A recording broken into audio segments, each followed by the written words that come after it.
Dois vestidos. Você vai ter que usar. Você vai ter que usar dois vestidos. Tem que vestir os dois vestidos de uma vez só.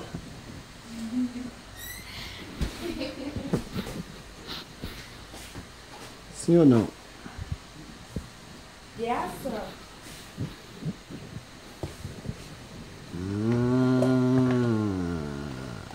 Fazer igual a Maravilha. Ah!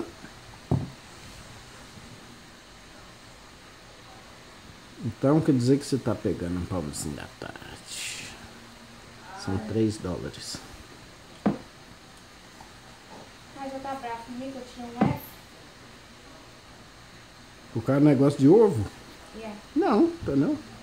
Não? A professora falou assim, Sara, eu vou ligar pro teu pai amanhã e eu tenho o número dele. Eu falei, ok, liga.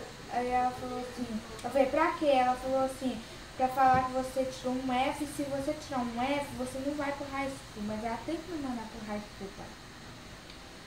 Aí, ela falou, eu quero saber por que você não fez o trabalho. Eu falei, pergunta pro meu pai que ele vai te explicar. Ela falou, ok. Mas O senhor vai explicar que eu já pedi a ajuda do senhor, o senhor falou, vai Marcos Matheus com ela, e o senhor sabe que o Marcos Matheus não sabe ajudar, viu? Mas você não foi na Lan House aquele dia eu te dei dinheiro. Pra você ir na Lan House. Really? Yeah. My mom did. Você mera? Foi a mãe que me deu.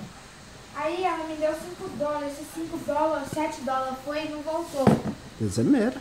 E eu fiz uma folha só. Mas tinha muita coisa pra fazer, pai. Sou.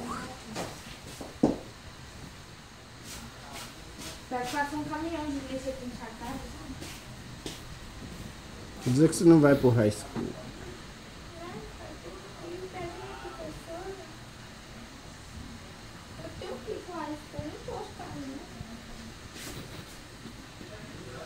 I don't know why.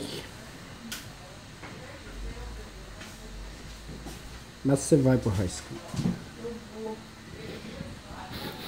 Ela deve mandar eu fazer outro bebê pra poder recuperar a nota. E se meu pai me ajudar, então eu não vou mesmo.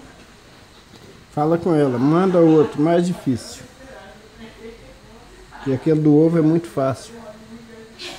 Ela falou assim, você tirou um F um trabalho tão simples de fazer. Eu olhei pra cara dela e fiquei, não é simples, pai. Tem que fazer um certificado para um ovo. Identidade para um ovo. Quebra ele e já tá.